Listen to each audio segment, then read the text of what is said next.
Hi everyone. Sorry about the weird lighting. I've had to introduce some extra lights today because it's so dull and rainy outside. Today I'm sharing a recipe for Ragi sourdough. Ragi is also known as finger millet. It's one of the millet varieties of grain. It is a gluten-free grain. This is not a gluten-free sourdough recipe, but it will contain 1/4 Ragi, freshly milled Ragi seed. I'm also going to mix that with wheat, so it's definitely not gluten-free recipe, but I want to share this because it's a really good technique for incorporating non-gluten grains in your whole grain sourdough recipes. My friends in India are very familiar with Ragi. It's used there in rotis and dosas and idli, all sorts of different bready type applications, and it's a really popular grain and known to be very healthy. And it has a really unique colour and texture and a great flavour, so it's a really nice grain to add to your whole grain sourdough breads. The method I'm using for this, and I have shared this in a video before on my original channel, I'll link to that below, is what I call the gel method. So it's a great trick where you use a bit of psyllium husk, not too much, don't worry, it's nowhere near the dose that Metamucil would give you.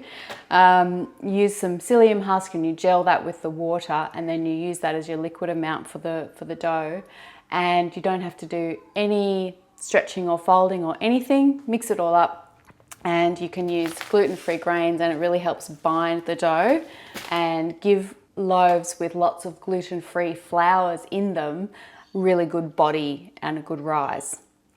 In this recipe I'm going to use wheat and Ragi combination, so I'll share all the details in the recipe as I go along. The first thing you want to do in this recipe is get the liquid ingredients ready, because the psyllium husk needs to gel in the water, and I also mix the sourdough starter. So I'm using 10 grams of psyllium husk, and this is for a whole loaf of bread, and it's just over a tablespoon, sort of a tablespoon and a bit metric. Oh, that's 11, I'll take a little bit out.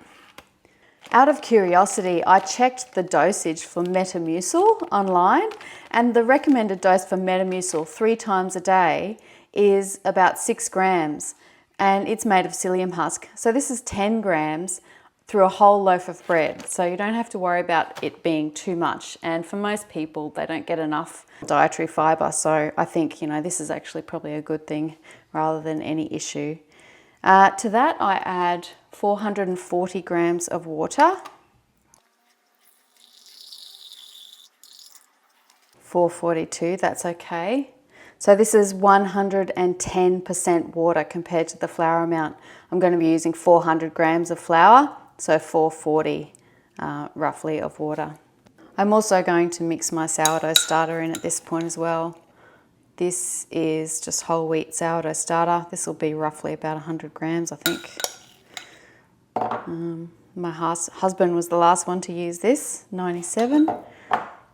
Bit over 100, that'll do. This is just old starter out of the fridge. It was last fed yesterday when Jim made a spelt loaf. So about 100 grams of starter, and then you just want to mix those up really well. Mixing the starter in now just makes it easier later. You don't have to worry about whether or not the starter is fully incorporated in the bread, because this doesn't really get kneaded. This is a no-knead recipe. I'm telling you, it is so easy. You just mix everything up and then let it ferment. That's it. You don't have to fold it or anything. So that's thoroughly mixed, and we'll just set that aside, and this is going to thicken up and become like a gel type consistency. That's going to be our liquid portion. While I'm waiting for that, I'm going to weigh out my grain and mill my flour. So I'm using 300 grams of wheat,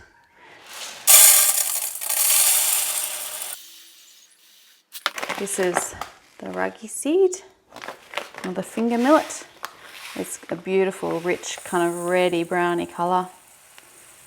So I just mill it all together with the grain, with the wheat.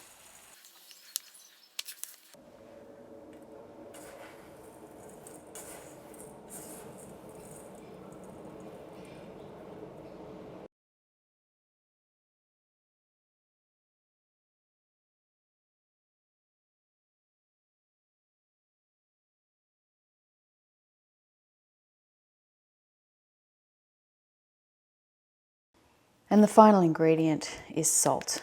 So you want 7 grams for this recipe, which is about a teaspoon. I'll just put a teaspoon in. That was a metric teaspoon, by the way.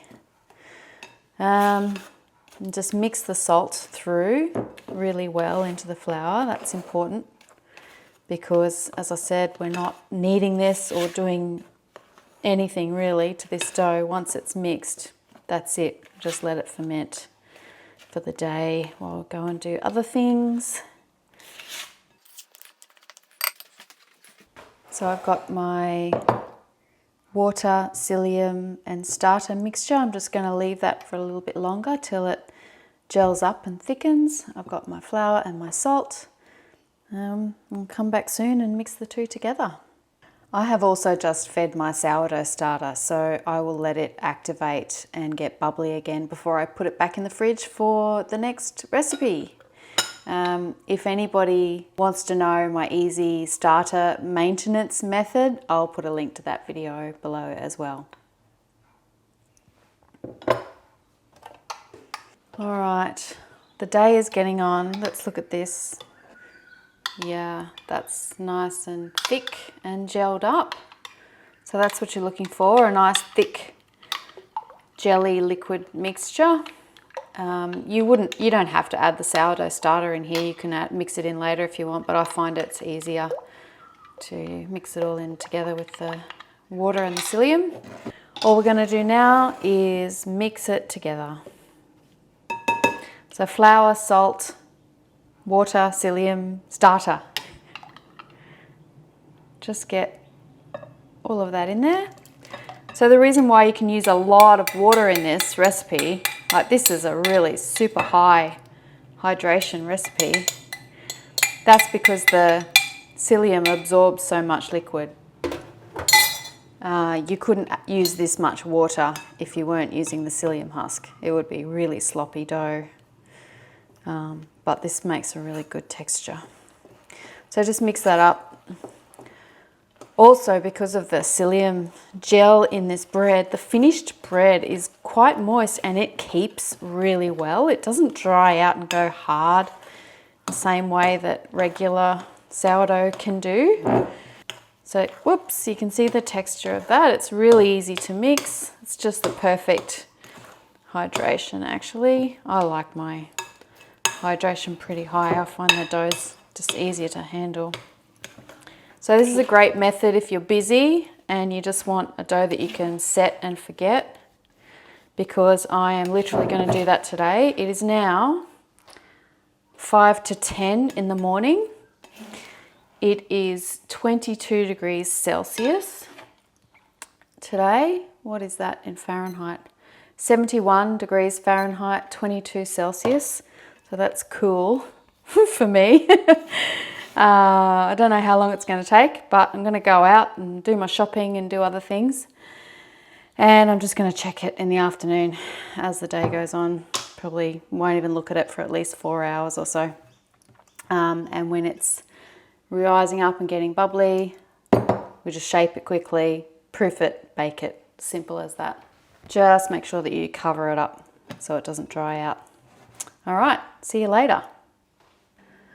All right, back again. It is now 3:30 in the afternoon, so 5.5 hours since I mixed this dough. You can see it's a bit wobbly. That's one thing I look for.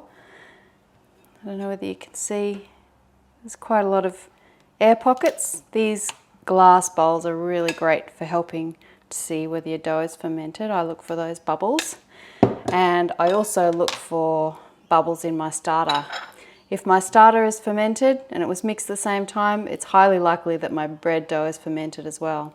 So that starter goes back in the fridge now. All right, I'm going to shape this now and we're going to bake it.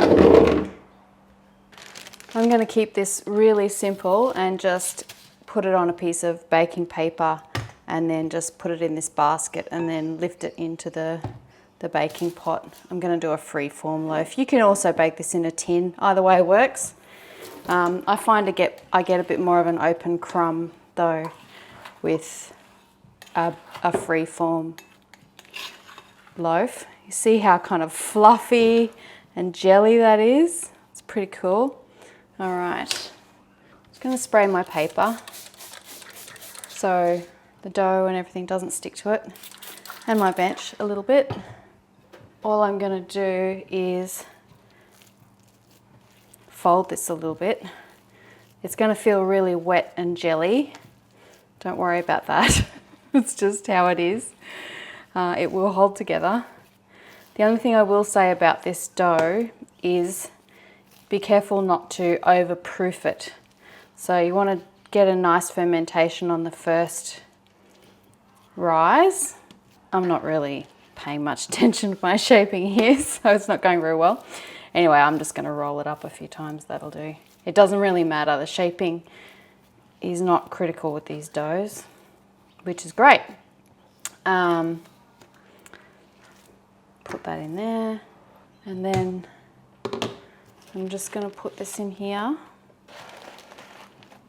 and flatten out those bits of paper. And this is pretty well fermented, this dough, so it's not going to take too long to proof. It looks really bad. It's very wonky. So don't worry about it though. It's still going to turn out a good loaf of bread. And you can see all the tiny little flecks of Ragi seed flour in there, which look great. It's got a slightly kind of gritty, millety texture, but it tastes good and it's really healthy. I'm just going to put this in an old shopping bag while it proofs. I try not to use these things, but I have saved a few from a while back. I'll set the timer for half an hour and just keep an eye on it. Okay, it has been about almost an hour and a half, about an hour and 20. I watched this. You can see it's a little bit jiggly. It has definitely increased in size, but nothing too dramatic. It usually takes about an hour, hour and a half for the final proof, just depending on the temperature really. It's ready to bake. I've got the pot in the oven preheated. I'm going to bring that out and we'll put this in. I like to bake my loaves inside a roaster. So this is preheated to 220 Celsius, which is pretty hot. And all I'm going to do, if I can reach it, is lift the dough in. Just like that. That's it. That's all I'm going to do. Fold out that paper a little bit. I'm not going to fiddle with that at all. This pot is really hot, so just be really careful. Cover it up, and then it'll go in the oven. All right, here it is, the big reveal after 45 minutes. Ooh, oh, that looks pretty good. That looks better than I thought it was going to look. Oh gosh, I shaped it so badly. I thought it was going to look terrible, but it's evened out quite nicely. Yeah, I might put it in for 5 more minutes or so. With these doughs, because the hydration is so high with the psyllium sort of gel factor, you do have to really bake them very thoroughly. So I like to bake mine till they're almost well done. So I'll put it back in for another 5 or 10 minutes.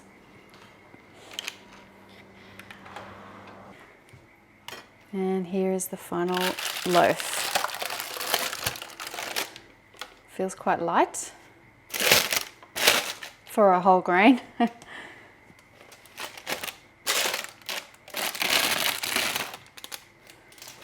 Nicely cooked.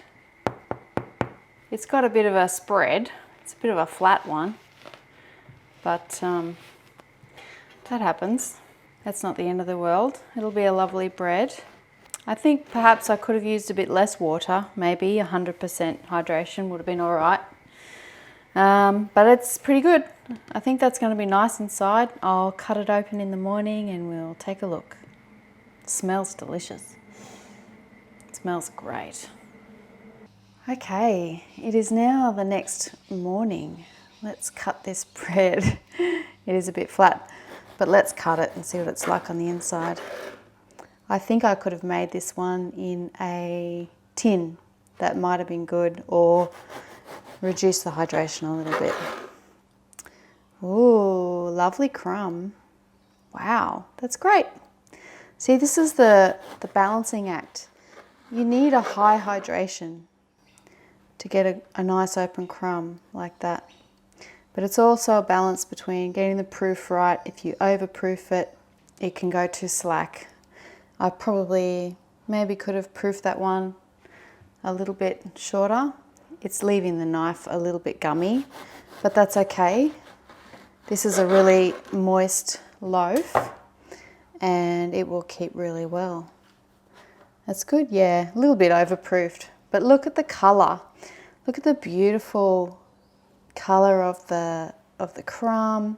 It smells, oh, it smells beautiful. It's got a real sweetness to it. I find it a bit hard to describe. I'm going to taste a bit.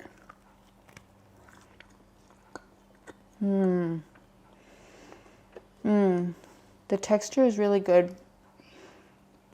My husband loves these gelled breads. He always says the texture is so good, they're so soft and moist, and they keep so well, and they toast up beautifully.